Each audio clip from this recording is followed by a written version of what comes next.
औज़ुबिल्लाहि मिनश्शैतानिर्रजीम बिस्मिल्लाहिर्रहमानिर्रहीम अल्लाहुम्मा सल्लि अला सय्यिदना मौलाना मुहम्मदिन व अला आलि सय्यिदना मौलाना मुहम्मदिन बिक़द्रि हुस्निही व जमालिही सल्लु अलैहि व अलैहि। साडी सोचे सौदे दी अज दी बैठक दा मौजू है बर्दाश्त। अजकल साडे मुआशरे दे विच बर्दाश्त बिल्कुल ख़त्म हो गई है।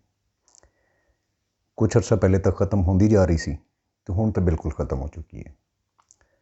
सब तो पहले घरां दा माहौल देख लो, ठीक है, अदम बर्दाश्त अरूज ते है।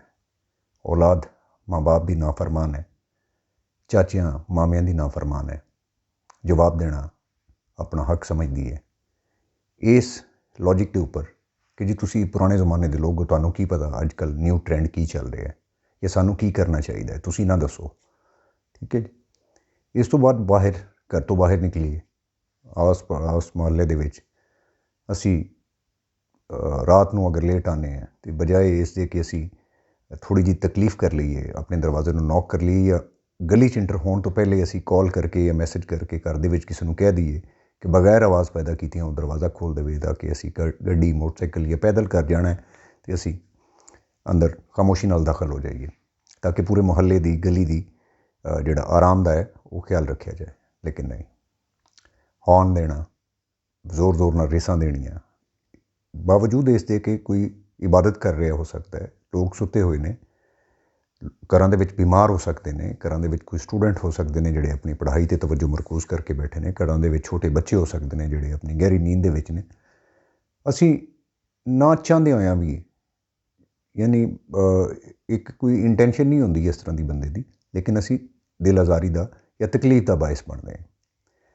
तो ये छोटिया छोटिया चीज़ां फिर जो तुसी गली मुहल्ले चों निकल के बाहर जाते हो, पूरे शहर दे विच तुसी अपने ऑफिस या बाहर मार्केट दे विच जाते हो तो उत्थे तुसी मुख्तलिफ किस्म के मुख्तलिफ मजाज के लोगों नाल, मुख्तलिफ रंग ते नस्ल के लोगों नाल, मुख्तलिफ इलाके के लोग तुहानू मिलते हैं। कोई दुकानदार, कोई गड्डी वाला, कोई टैक्सी वाला, कोई बाइक वाला, इशारे के उपर किसी भी जगह पर कोई ऐसी गल हो जाती है, कोई ऐसी नौबत आ जाती है कि जिथे बहस हो जाती है तो उहदे विच साडा कोई भी अजकल की कौम का, अजकल की आवाम का जी जिहड़ा है वो हार मनने वास्ते तैयार नहीं।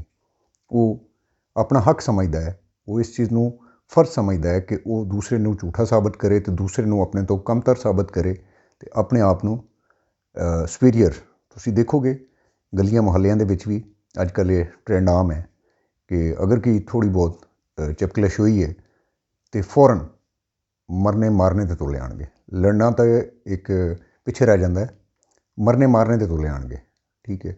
यही अदम बर्दाश्त की वजह नाल साडी सोसाइटी दे विच क्राइम की रेशो बहुत ज़्यादा हो गई है।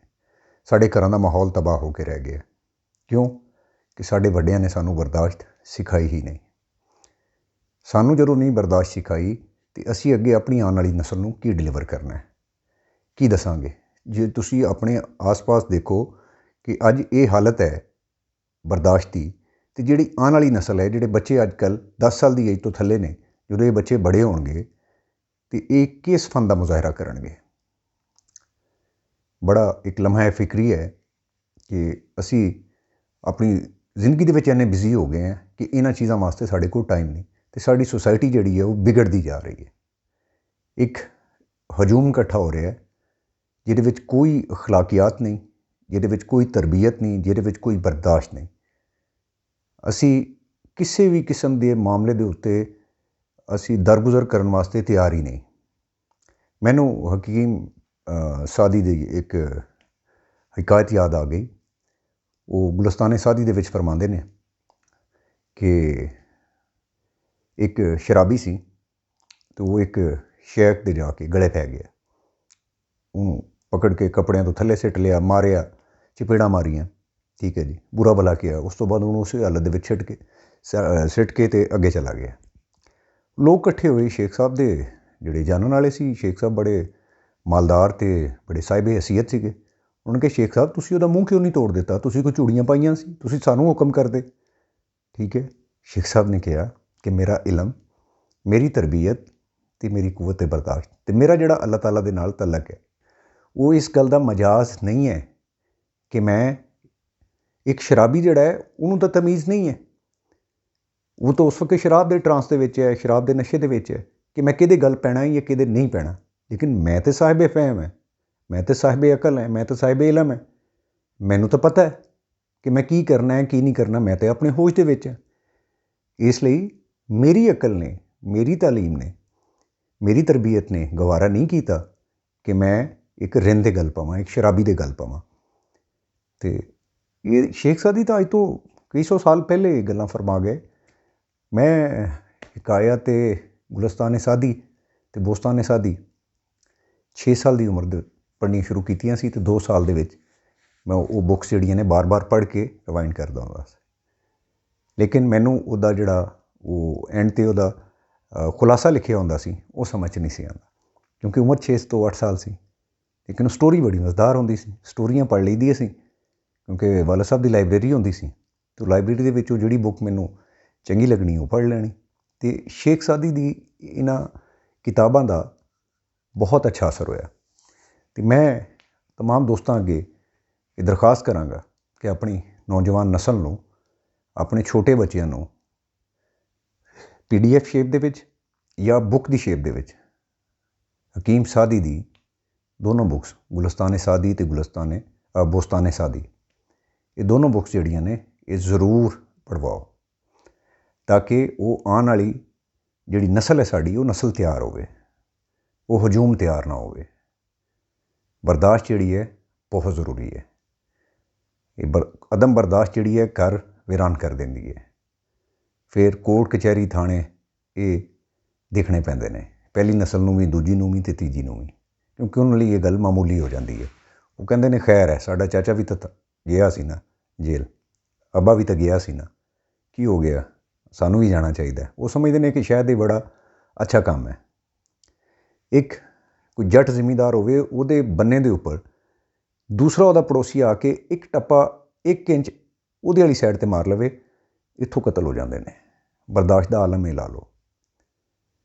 ਕੋਈ ਬੰਦਾ ਆਪਣੀ ਗਲੀ ਦੇ ਵਿੱਚ ਬਾਹਰ ਬੈਠਾ ਹੋਇਆ, ਕੋਈ ਦੂਸਰਾ ਬੰਦਾ ਇਸ ਤਰ੍ਹਾਂ ਅੱਖ ਕਰਕੇ ਜ਼ਰਾ ਥੋੜ੍ਹਾ ਜਿਹਾ ਵਿੰਗਾ ਹੋ ਕੇ ਲੰਘਿਆ, ਇੱਥੋਂ ਕਤਲ ਹੋ ਜਾਂਦੇ ਨੇ। ਕਿਹੜੇ ਪਾਸੇ ਟੁਰ ਪਏ ਹੋ? ਅਸੀਂ ਆਕਾ ਮੁਹੰਮਦ ਸੱਲੱਲਾਹੁ ਅਲੈਹਿ ਵਸੱਲਮ ਦੀ ਉਮਤ ਹੈ। ਆਪ ਨੇ ਤਾਇਫ ਦੇ ਵਿੱਚ ਪੱਥਰ ਖਾ ਕੇ ਵੀ, ਦੰਦਾਨ ਮੁਬਾਰਕ ਸ਼ਹੀਦ ਕਰਾ ਕੇ, ਜਿਸਮ ਲਹੂ ਹੋ ਕੇ, ਇਵਨ ਕਿ ਸਿਰ ਦੇ ਸੱਟਾਂ ਦਾ ਜਿਹੜਾ ਖੂਨ ਹੈ ਉਹ ਪੈਰਾਂ ਦੀ ਜੁੱਤੀਆਂ ਦੇ ਵਿੱਚ ਜੰਮ ਗਿਆ ਸੀ। ਆਪ ਨੇ ਤਾਂ ਅਦਮ ਬਰਦਾਸ਼ਤ ਦਾ ਮੁਜ਼ਾਹਰਾ ਨਹੀਂ ਕੀਤਾ। ਜਿਬਰਾਈਲ ਅਮੀਨ ਆਏ ਕਿ ਸਰਕਾਰ ਅਗਰ ਹੁਕਮ ਕਰੋ ਮੈਂ ਇਸ ਬਸਤੀ ਨੂੰ ਉਲਟ ਦਿਆਂ, ਮੇਰੇ ਨਾਲ ਅਜ਼ਾਬ ਵਾਲੇ ਫਰਿਸ਼ਤੇ ਆਏ ਨੇ, ਮੈਂ ਆਪਣੇ ਪਰ ਦੇ ਨਾਲ ਇਸ ਬਸਤੀ ਨੂੰ ਚੁੱਕ ਕੇ ਸਮਾਨ 'ਤੇ ਲੈ ਜਾਵਾਂ ਤਾਂ ਉੱਥੋਂ ਮੂਧਿਆਂ ਕਰਕੇ ਲਿਆ ਕੇ ਥੱਲੇ ਸਿੱਟ ਦਿਆਂ, ਇਹਨਾਂ ਦਾ ਨਾਮੋ ਨਿਸ਼ਾਨ ਨਾ ਬਚੇ। ਆਪ ਨੇ ਫਰਮਾਇਆ ਨਹੀਂ, ਮੈਂ ਰਹਿਮਤੁਲ ਆਲਮੀਨ ਬਣਾ ਕੇ ਭੇਜਿਆ ਗਿਆ, ਮੈਂ ਹਦਾਇਤ ਦੀ ਦੁਆ ਕਰਾਂਗਾ, ਮੈਂ ਇਹਨਾਂ ਵਾਸਤੇ ਅਜ਼ਾਬ ਦੀ ਦੁਆ ਨਹੀਂ ਕਰਾਂਗਾ। ਅੱਜ ਉਹੀ ਤਾਇਫ ਹੈ। ਦੇਖੋ, ਆਪ ਸਰਕਾਰ ਉਸ ਟਾਈਮ 'ਤੇ ਅਗਰ ਬਦਦੁਆ ਦੇ ਦਿੰਦੇ ਅਤੇ ਆਪ ਨੂੰ ਰਹਿਮਤੁਲ ਆਲਮੀਨ ਕਹਿਣਾ ਸੀ। ਉਹ ਤਾਇਫ ਦੀ ਜਿਹੜੀ ਅੱਜ ਦੀ ਸਾਊਦੀਆ ਦੇ ਵਿੱਚ ਜਿਹੜੀ ਇੱਕ ਬਹਾਰ ਹੈ ਈਮਾਨ ਦੀ ਅਤੇ ਮੁਸਲਮਾਨਾਂ ਦੀ, ਉਹ ਕਿਹਨੇ ਦੇਖਣੀ ਸੀ।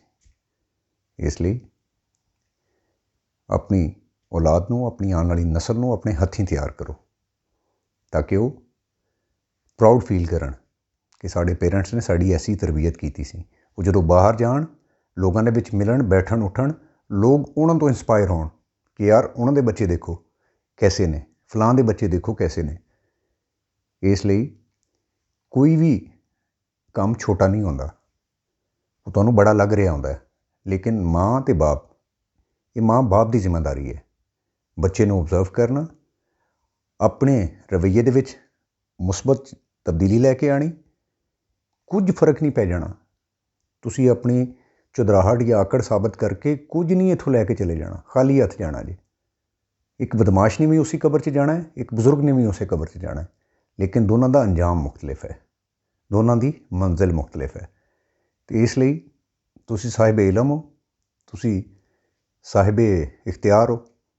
ਤੁਹਾਨੂੰ ਖੁਦ ਪਤਾ ਹੈ ਕਿ ਤੁਹਾਡੇ ਨਾਲ ਅਗਰ ਇੱਕ ਬੰਦਾ ਆ ਕੇ ਜ਼ਿਆਦਤੀ ਕਰਦਾ ਹੈ ਜਾਂ ਤੁਹਾਨੂੰ ਮਾੜਾ ਬੋਲਦਾ ਹੈ ਜਾਂ ਤੁਹਾਡੇ ਨਾਲ ਕੋਈ ਮਿਸਬਿਹੇਵ ਕਰਦਾ ਹੈ ਜਾਂ ਜ਼ਿਆਦਤੀ ਕਰਦਾ ਹੈ, ਤੁਹਾਡੇ 'ਤੇ ਯਾਨੀ ਕਿ ਇਸ ਚੀਜ਼ ਦਾ ਫਰਜ਼ ਨਹੀਂ ਹੈ ਕਿ ਤੁਸੀਂ ਉਹਨੂੰ ਉਹਦੇ ਟੂਨ 'ਚ ਜਵਾਬ ਦਿਓ। ਤੁਸੀਂ ਆਪਣੀ ਬਰਦਾਸ਼ਤ ਆਪਣੇ ਜ਼ਾਤ ਦੇ ਹਿਸਾਬ ਦੇ ਨਾਲ, ਆਪਣੇ ਜ਼ਰਫ ਦੇ ਹਿਸਾਬ ਦੇ ਨਾਲ ਉਹਦੇ ਨਾਲ ਟਰੀਟ ਕਰਨਾ ਹੈ। ਜੇ ਤੁਸੀਂ ਵੀ ਉਹਦੇ ਵਰਗੇ ਹੋ ਗਏ ਤੇ ਫਿਰ ਉਹਦੇ 'ਤੇ ਤੁਹਾਡੇ ਵਿੱਚ ਫ਼ਰਕ ਕੀ ਰਿਹਾ? ਅਸਲਾਮ ਵਾਲੇਕੁਮ।